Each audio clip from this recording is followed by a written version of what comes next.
Samples for scientific research come from two different places. Either from a volunteer in a study, or in hospital settings, from leftover blood or tissue samples that would otherwise go to waste.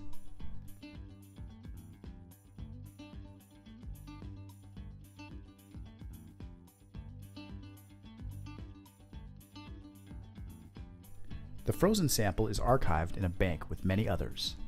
This is what makes research possible.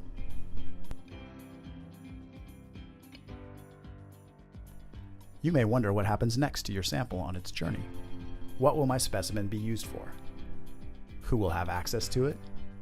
And will my identity be protected? What will my sample be used for? Before any researcher can gain access to a sample, it has to go through the process of an institutional review board. These review boards were established to protect patients' rights in research studies. Will my identity be protected? Yes. In clinical situations, the sample is de-identified of all personal information. This guarantees the privacy of the participant. Because the samples are de-identified, it is virtually impossible to return individual results. Some are used, some are not. But your one sample becomes a vital part of a much greater effort. Who will have access to my sample?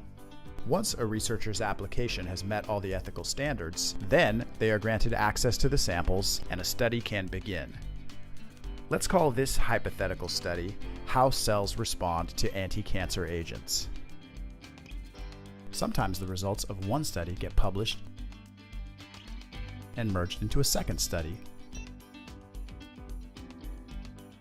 And then a second study gets published and merged into a third, and so on, and so on, and so on. Many studies must be conducted. Many races have to be run.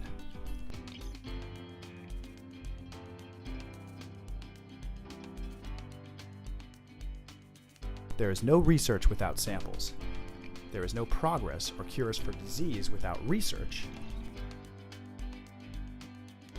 And there is no victory in this race without your partnership. Your contribution is vital.